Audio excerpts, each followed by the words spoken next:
I'll show it to you at the end how to publish. Okay, let's finish this. I'll show you how to publish, and then we'll do curve fitting tool. So I put type. The reason I put type, it means it will type the code of your functions together with your script all in one file. I'll show it to you at the end. Let's keep going. Let's do the nlen fit. So run the nlen fit, and you should get your betas down here. So I got my betas, see, 102.4, RMSE, and so on. These are good results. Okay. And if you keep going, you'll do the confidence intervals. All right, there are comments, and then you do the correlation coefficient. The relative error is very low, and then you compare that to your scaled sensitivity coefficients, and you can see that the lowest error is the first parameter. Then we have the relative RMSE, and then we do the output. So this is your output just with the prediction and the data, and now we want to get our confidence intervals.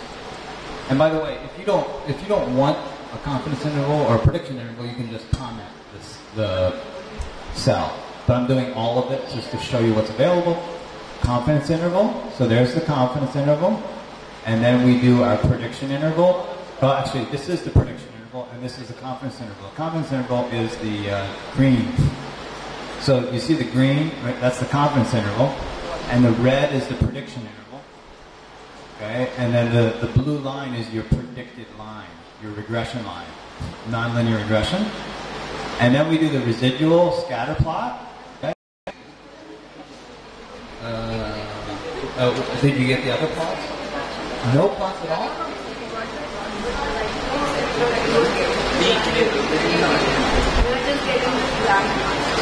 Okay, can you look at your workspace and make sure you have data? Are you sure you have the do you have the exp data the Excel? You have the Excel file? Check the Excel file. Yeah, download the Excel file and put it in the MATLAB. You need to download and then move it into the MATLAB. You have to put it into the MATLAB, right? It's got to be in the folder. Remember at the top I have my desktop MATLAB file. You have to have it in your MATLAB folder. So if you go to MATLAB, you can find the folder. So go to MATLAB, and then up there, see it says User Documents MATLAB. That's where you are. So you need to put the Excel file into that folder. Well, you can do, so you just do, find the folder.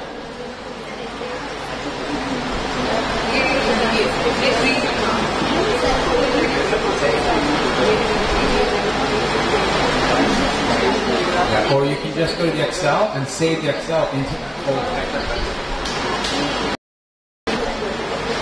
Document, that's not.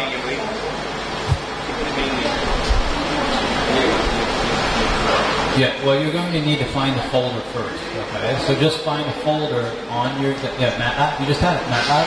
Just call MATLAB. MATLAB, right there, MATLAB. Okay, let's open it. Say OK. And then there, and now save it. Users, lab, documents, MATLAB. You need to save the Excel into that. Or you need to move it physically. Okay.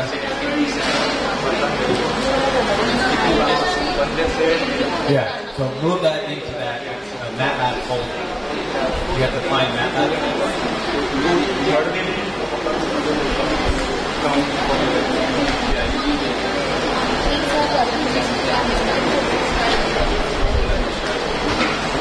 I mean, can you tell me where is move our Excel file into MATLAB? We just need to move that into here. I don't know why it's not moving. If you want to present one file that has all the code and all the answers and all the plots, you want to submit it as a homework, or you want to submit it to somebody to see, here's what you do. You go publish. Where is publish? Yeah, they don't know. Okay, hold on. I'm going to have to find... yeah, because this is old, so it's somewhere else.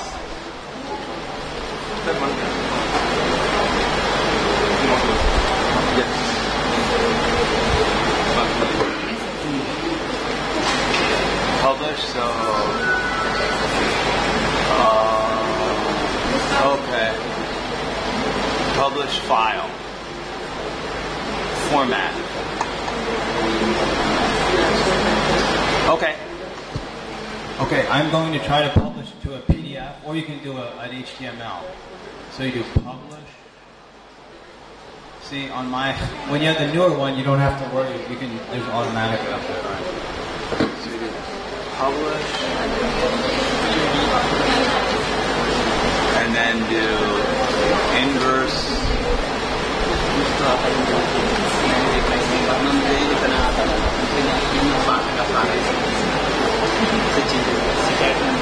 Okay, watch. It's running. See, I just published it to HTML, and it's going. It just ran the whole thing, and now it's saving into an HTML.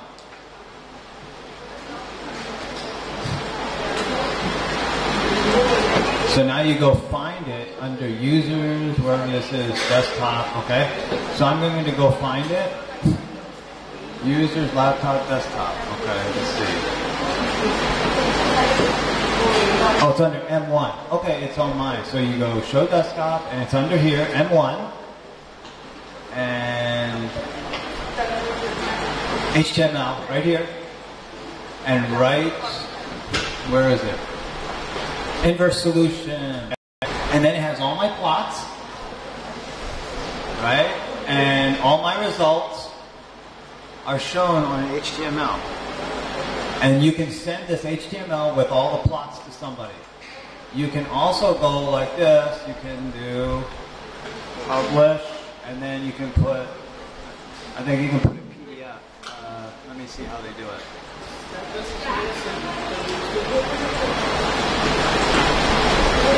Where did that publish go? It's right here. Okay, so you put a format. So let me find the format.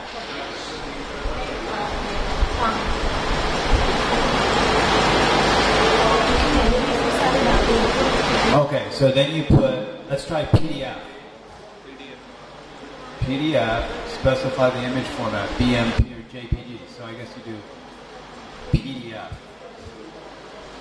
PDF.jpg, I guess. PDF.jpg.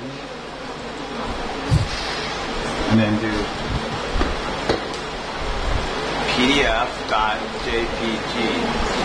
Let's see what happens. Okay, let's see what happens. So let's try again. Okay, then I'll get rid of the JPG. I don't know what that is. Why don't I have that? Let's try this. Okay, it's doing a PDF. Okay, there it is, PDF. It says inverse solution.pdf. So now I go to M, go here, and go back, and it should be here. Where is it? Let's do most recent. You see it? Oh, it's inside the HTML? PDF?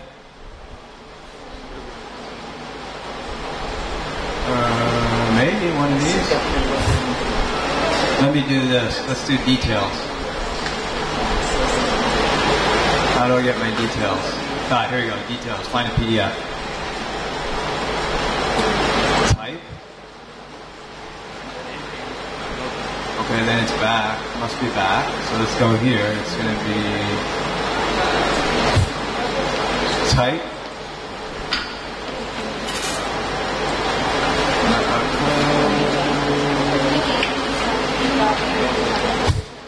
Said it was there.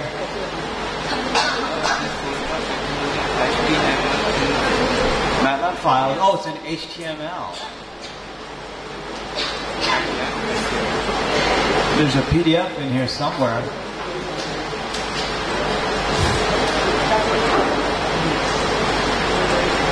I don't see it.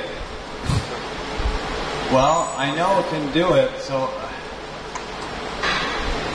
it's because this is an old. Yeah, I don't know. I don't know where. Oh, maybe I need to show files somehow. PNG files. Yeah, but it said that I had a PDF sitting in here. PDF file.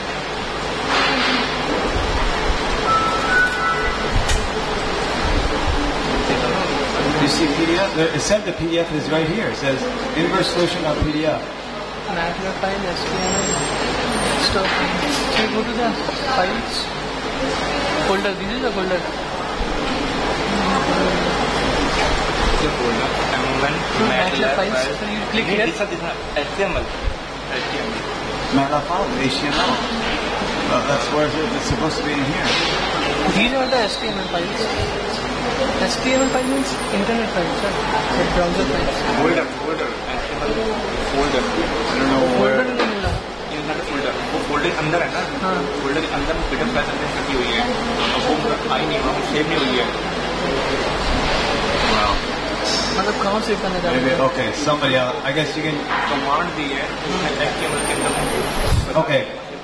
Anybody, you saw that I published the HTML. Right now I don't know where the PDF is because I used 2018 and I just go boom and it's done. So I don't want to spend the time looking for it. We'll figure it out later. But you know how to do HTML. You can publish the whole thing, all right? So now I want to do the CF tool. So let's do okay. I want you to go back to 3D Lin. Well, does anybody have questions on the one we just did?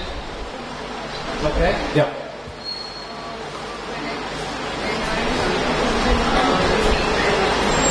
Yep, it's under HTML. कुछ नहीं. Yep, if you click on that, it'll But if you send it to someone, you have to send HTML with all those files together. Okay? Okay, any other questions? Okay, let's go back and run the 3D Lin. Just run the whole file, and then we'll go to CF tool, curve fit tool. So go here, and then run it. Run the whole thing from here. Just go run. Okay? And now you have the results. But what I want to do is go and do the CF curve fitting tool.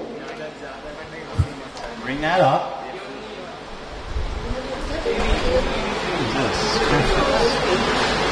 Select the data. Yeah. Okay, so CF tool. So go to CF tool, and now we select the XP and the YP and it should be a Z.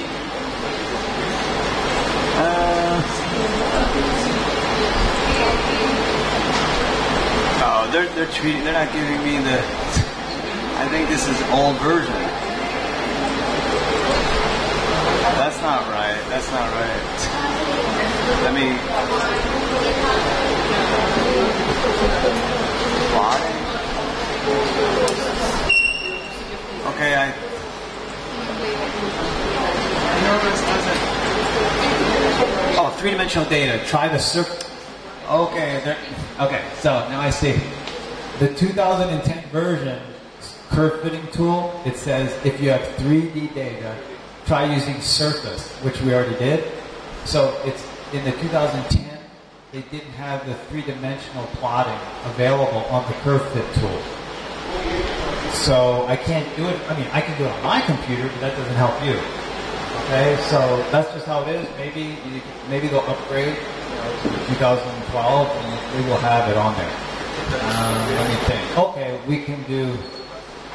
You know what? We can let's run the previous file on the exponential, and we'll do that in the curve fitting tool. Okay, let's do that. So go back here and run the inverse solution, and run the whole thing like this. So you get all the data.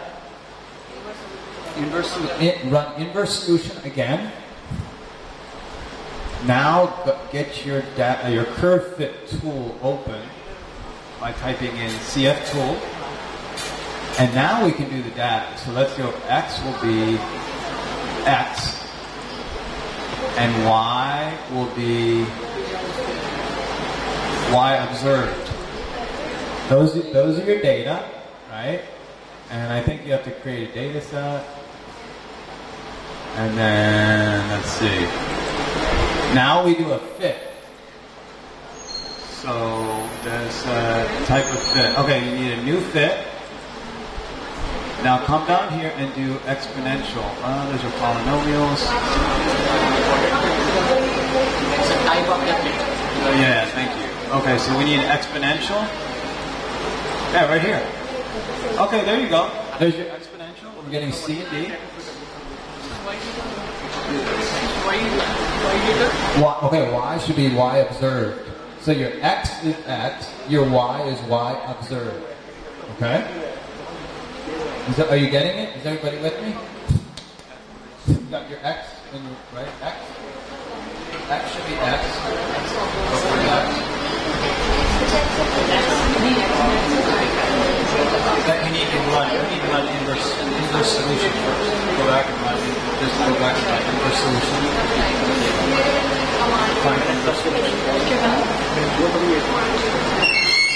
You need your bring up the editor. Where's your editor? Oh yeah, you can do inverse solution. That's fine. Inverse solution. Yeah, go ahead. Run open. And then run it. Just the whole thing. Run. Run the whole thing. Okay. Now you have all these new data in your workspace.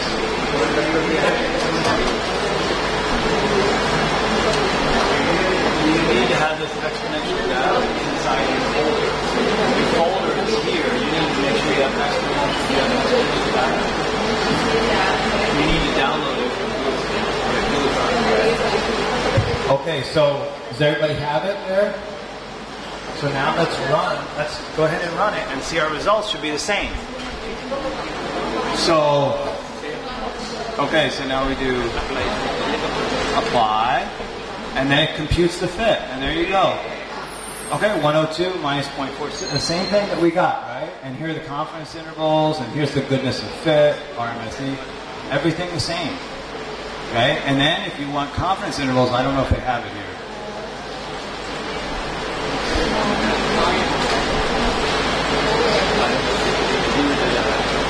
Yeah, they don't. They probably don't have it. Okay, but later you can pick. Okay, they don't have the confidence interval.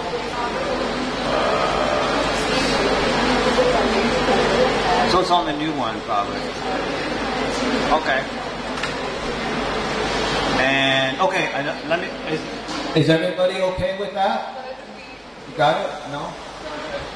Yes? It's okay? Okay, so then I want you to do the residuals fit with the dfit tool. So dfit means distribution.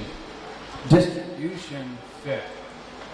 So you do dfit tool. And it will come up. And then you say data. And this will be your all you need are your residuals. So just go residuals. Residuals, right?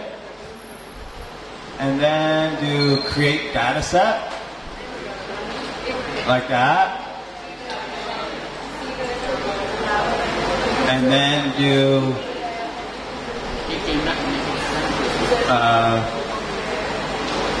close. And now you can just do fit, new fit.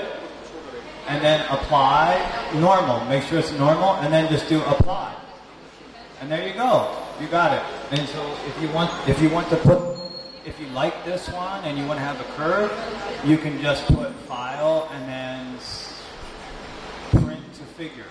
There you go. Now you have a figure, and you can save it as a PDF or as an JPEG. Okay, and then you can use that for your research. Are we okay with it? Yeah. Okay. So let's go back. So do dfit tool. Comes up, and then do data. Find residuals. Create data set. click there, don't worry about that. Close, and now you have your data set, then just do a new fit. New fit, make sure it's normal distribution, and then say apply, and you're done. I don't know, that doesn't matter, okay? And then you close it, and then you can just do file print, if you want to print a figure. Okay? Is that okay, everybody? T-gay? No T-gay.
Okay, so any questions so far? More questions? Okay, so now some of you are involved in rheology, right? So I have most of this done, but the last piece I didn't finish. But I can show you up to that point, and I'll finish the last piece, and I can post it tonight. Okay? So let me show you. Okay, download. Let's download. I want you to download. It's called Inverse. Wait a minute. Hold on. I need to find it myself now.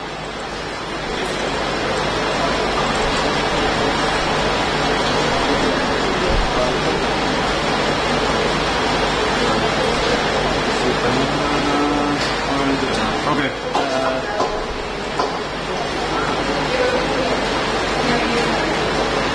Did I not bring it? Okay, just a minute. I have to bring it over.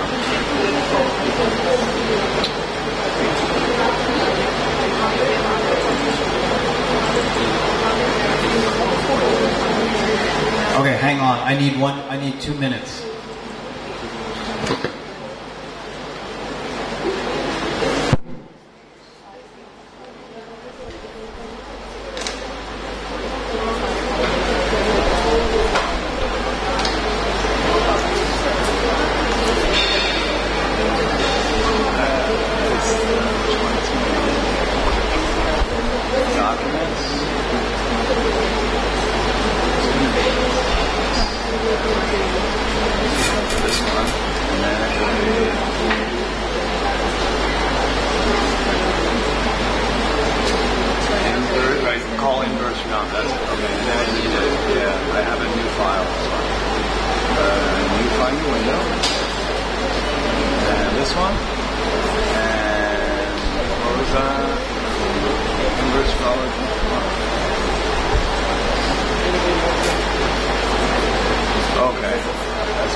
Can you look on your Google Drive to see if it's called Inverse Rheology?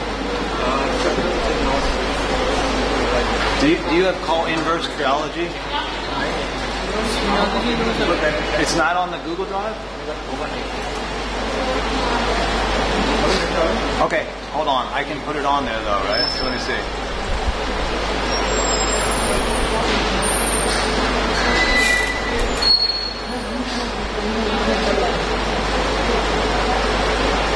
Yeah, right here, this one. Okay, hang on. Let me put it on the Google Drive.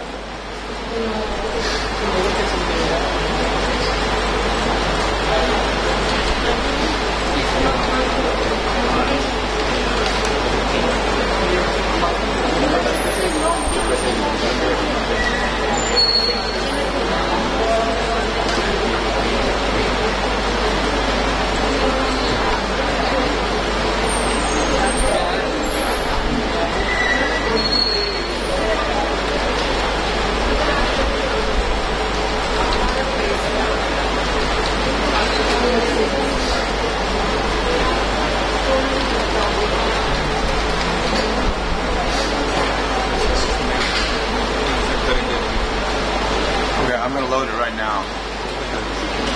And it will be under Dolan. Oh, I have it under India, I think, right here.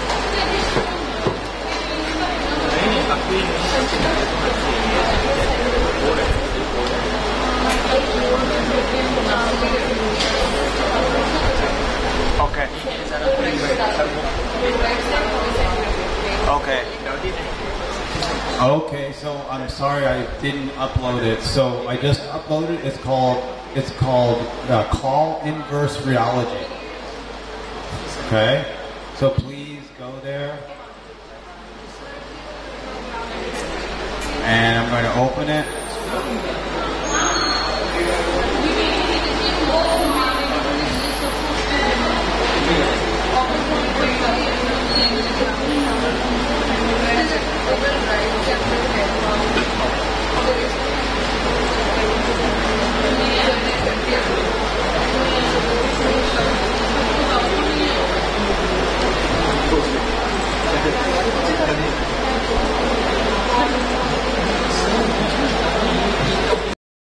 For orange juice, I got it out of the back of the book.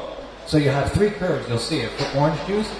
And then we're going to estimate the parameters like I showed you this morning. We'll estimate the KR, the beta temperature, and the N, behavior index. Okay? But I have like 75% done, so I'll finish it tomorrow, but you can see the first part. Okay, so let's run it, cell by cell. So here we go. Let's just get rid of all this clutter. And the clear, I already have a clear all variables. So let's run. Here we go. One. So it should, here, now clear. Okay, now I got my new values. Why there's not, okay. So the first thing I do is I have initial guesses for Kref and beta temperature and N, right? And then I have my temperatures, and then I'm generating the data. Oh, so by the way, if you have your own data, what you do, I'll show you the places you make the change. It's not that complicated. You just go if you go to inverse solution, and you go, I'll show you. It's a very simple part. If you go to inverse solution, go to the top. You see where it says data right here? That's where you change the name to your data file. Okay? And then when you read it in, right here, you're going to have to change these guesses, right? And if you have more than one parameter, you'll have to use my new code, but this will handle two parameters. And then the only other change is this, fname equals, you have to write your own code for your function. So your function, instead of being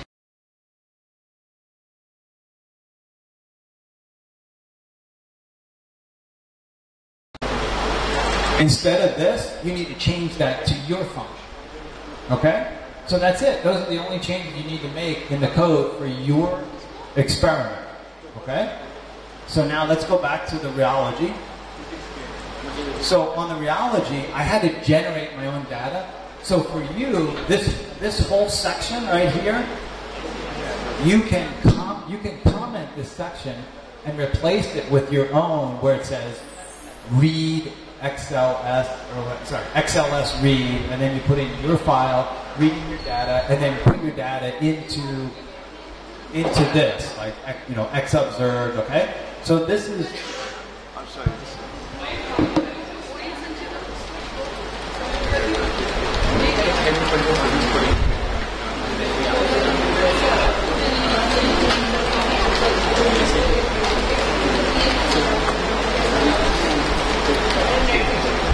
Okay.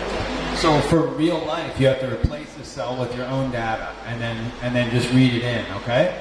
And the same thing here, experimental data, you know. Okay, so that's really the only replacement. And then you have to put in your own function. That's it. Okay, let's keep going.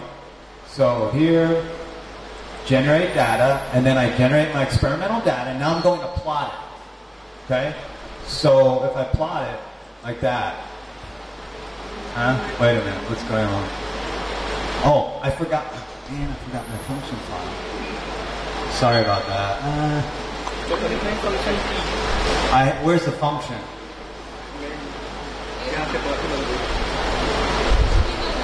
I have a function. Wait a minute. Plot data. It should have plotted.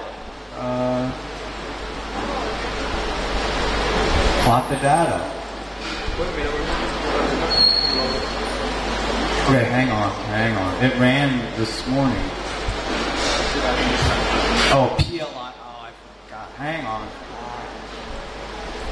I had this. I'm pretty sure I had these.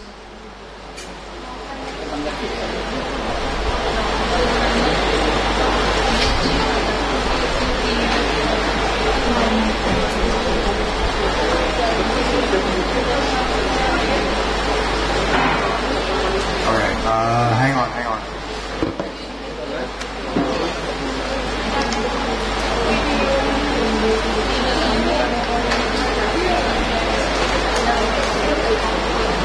I know, I have it right here.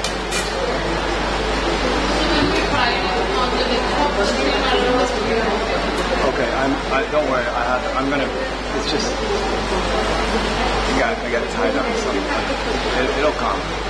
You just have to give me a couple minutes. So I need to feel like it's 2, and then copy, paste, and then copy, and then paste. I think this should work.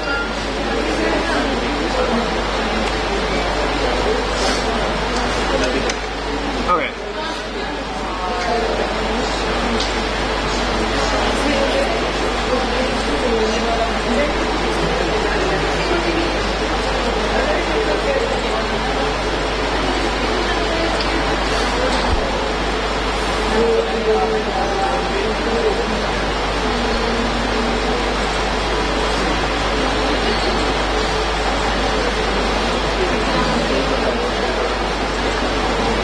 Okay, sorry about that. There are 3 more function files, and they all start with PL for power law. PL power law. So you need to put them in.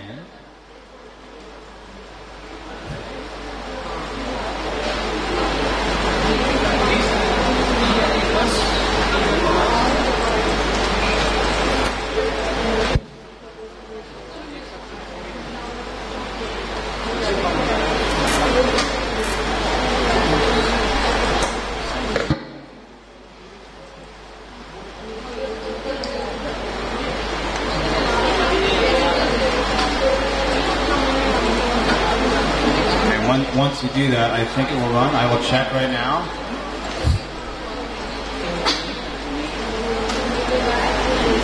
What is going on here?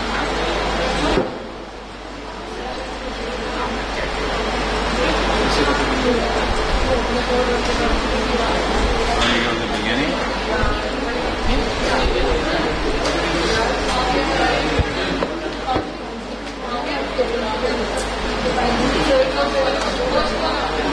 I think you have to start from the beginning and then go through. Okay, so now it should work like this. Okay? So this is orange juice data. So you can see I have the orange juice that is the cold the coldest, minus 5.4, is the highest shear stress, and then we have 9.5 C, and then we have 29.2 C. And the shear stress versus shear rate. Okay? Now, these are just perfect data. Just to give you an example, I can put in, I can change it later with the random number. I can adjust it. Okay? But those are the data. Is it working for you? You got it? Okay, good. So you got it from the Google Drive. Okay, good. All right, and then let's go to the next one. Now, okay. So now the next thing that we're going to do is a bit of an advanced concept, but there's no other way to solve it. So you just have to you have to listen to my explanation. When you run a constant temperature experiment, so you run 1, 2, 3 constant temperature experiments. When you do the scaled sensitivity coefficient,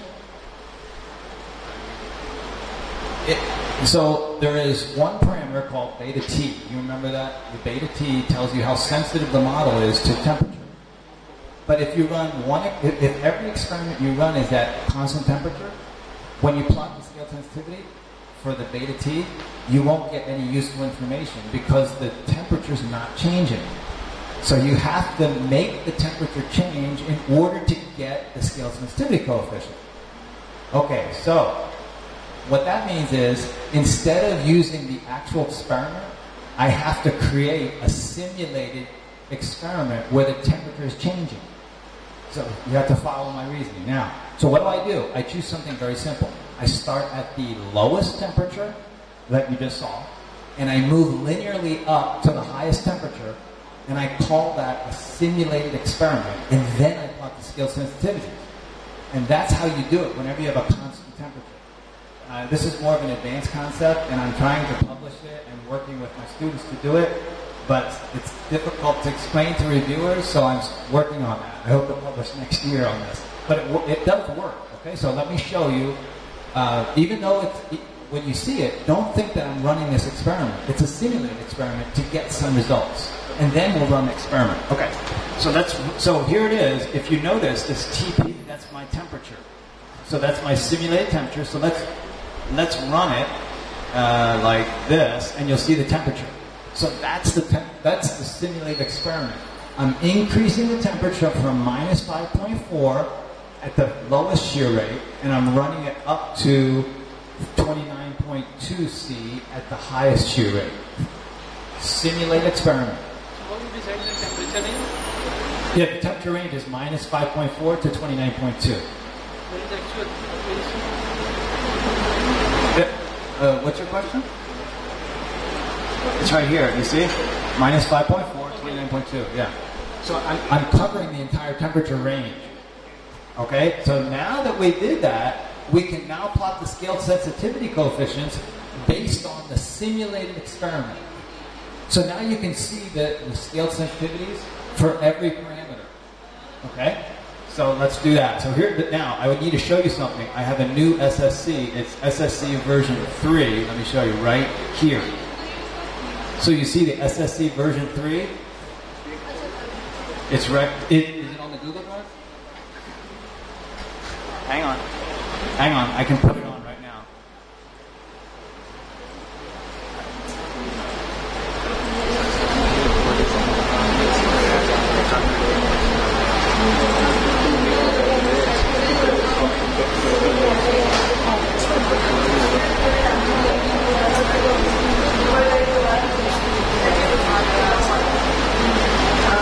Okay, so you need SSC version 3, okay? You need that in the folder. And what I'm going to do is, I do a lint space, I send in the temperature. Okay, so if you run this with that in there, then you get this.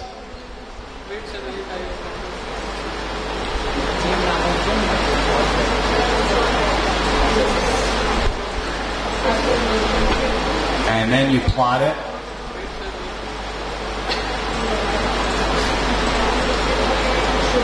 So what I'm doing is, if you're wondering what this is, you see the CMAP? You see the CMAP? That's a color map.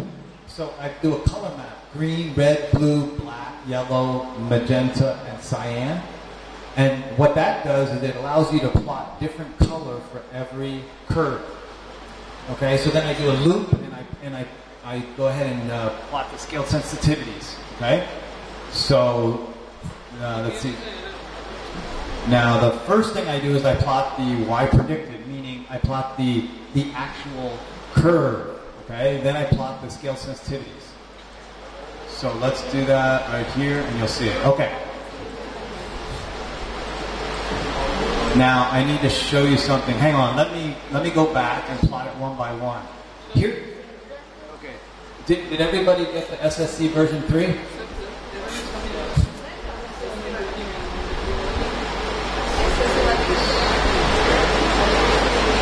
SSC version 3. Did you run it from script? You need to run from the script, not from the SSC version. That's a problem. You can't run from it. You have to go to this one. Okay? Okay, so make sure you download the SSC version 3. You got it? You get it's on the Google Drive. Just put it in your that folder, okay? So please tell from a second. Okay, where? Beginning? After SSC 3 what we have to do? We have to Oh yeah, okay, so you go to so when you have SSC version 3, you should go to right here, this scale sensitivity, line 80. And you need the SSC version 3 because it's going to do this PL forward. So let me show you PL forward so you know what it looks like. It's simulated. Now this is very simple, right? I just have PL4. Oh, hold on a second. Yeah, that should have a sim after it. I forgot. I don't know why. SIM. Okay, that's what it's asking for. Okay, so all I'm doing is I'm putting in the temperature, I'm putting in the X, and I'm doing the temperature simulated, and then I calculate the K at every temperature, and then I do sigma equals K times shear rate raised to the N. That's it. So the temperature is increasing, but we're calculating the shear stress at every time. It's simple. Okay? And then, okay, so now you're in the scaled sensitivity. So you plot the scaled sensitivity, just plot it here. You first run it, and now we plot it. So plot it, and I want to plot one by one. So here's what I want you to do. I want you to put a breakpoint right here. So everybody put a breakpoint right here so that we can see every plot one by one. And then you go up here and you say run, right here. So run. So now that line is the shear stress versus shear rate. Now the remaining 3 lines will be the scaled sensitivities. So now just put another one down here. Okay. So now push continue. Where is it? F5. Okay, just I don't know where it is, so I'm going to push. You just push F5. So F like Frank 5. And it should run. Okay, it didn't run. So difficult using the older one. Let me see. Okay, debug. Go to debug and then do continue. Should be F5.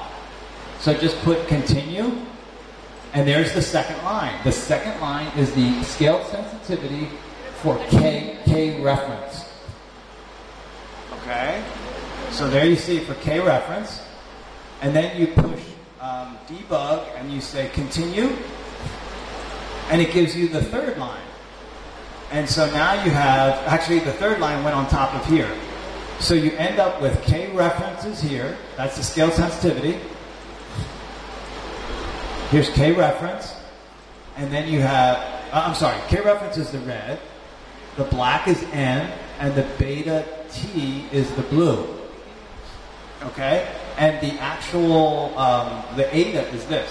So now my question for everybody is, fourth one, where is fourth one? yes, the reason you can't see a fourth one is the N, the K reference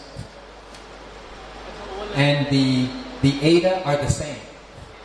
So if you look at the sigma, it's green, but the green is hidden under this. And you can see it when I plot it. Bubble. If we use bubble, Oh, make it bigger? if we use a reason, instead of using continuous line, if we use, Yeah, if you put the, yeah, that's true. then we are able to see it. Right. Okay. So does everybody see that these are the scale sensitivities? So then my first question is, if this is your eta, because your eta and the k ref are actually the same line, so then my first question is, are the scale sensitivities large? Here the maximum is about 70. So then this one is obviously large. This one is also large compared to this. And that one is super large. So the n is very easily estimated, right? So the n will have the least error. And then are they correlated? Or they have different shape or not? So they are different shapes. All different shape. So then you can estimate all three parameters. N will be the most accurate. And then the next one will be the beta t. And the final one will be k ref will be the least accurate, but they should still be accurate. Is everybody with me? So what is the advantage of more accurate? If the black one is more accurate, The black one is what? the sensitivity coefficient of black one is higher, it means it is more accurate. Then what is the It's more- significance of that? You mean it's more, okay, he's talking about the black one for n is higher, It is higher, it means that it is more accurate. more accurate because the model is more sensitive to it. What is the physical significance of having more accurate? What is what? So my question is, if it is more accurate, then is there any physical significance? Oh, he's asking the physical significance. All it's saying is that the way the model is set up and the way the experiment is run, then you end up with a model that's highly sensitive to n. So it just means the way the data are and the model are is very good for the n. If you say physically significant, it just means the curvature. The n is the curvature. If the n is 1, it's like this. If it's curved, like, if it's less than 1, it's like this. That's the physical significance. It means more shear thinning. Okay? More shear thinning. Okay? So I think coming down to the end, and that might be the last thing I have. All right, let's see. So then you can just debug, and you can say, you can say exit debug mode, okay? And then you can get rid of these. And then I do my nlin fit. So my nlin fit is, this is my inverse problem, right? So my inverse problem, all I do is I send in the x observed, I send in the y observed, and I send in my function name and my beta 0. Okay, so then you run it. You just run there. And what did I get? Okay, so you see I got 2.25 and so on, all right? So here's what I'm going to do. So we'll finish here. What I'm going to do is I'll look at this tonight and I'll put some error in it so that we get more realistic results. And then I'll have the last part finished and we can just go over that tomorrow morning. But the main thing was I want to make sure that you feel a little bit comfortable with it or more. Or do you feel like you can do something? Okay. And even something Dr. Sogi said, even if you can just read your data and plot it, he thinks that's good. I agree. Could you read your data in with the XLS read? If you put it on a flash drive, you read it in, and then you plot it by just saying plot x comma y. And then you put your X label, Y label, and title, and then that's good. You have something, right? And you can go to the CF tool, Perfect tool, you can plot the surface, you can get some results. You can also plot not just the surface, but the CF tool, you can plot the exponential decay. And now I showed you how to plot your real logical data, okay? So you can go into my code, you can take pieces out, you can create your own code. The best way to learn the code is to look at other people's code. Then you learn how to code. It's just like learning a language, right? We all learn Hindi or Punjabi, whatever it is. How did you learn it? You copied your parents. and you copied your friends, and you copied your teachers, right? That's how I learned English. That's how I learned Chinese. I copied other people. Okay? So you should copy me, copy my code, and just keep on trying. And then eventually you become good at it, okay? So I'll work on that tonight. Tomorrow we have one lecture in the morning.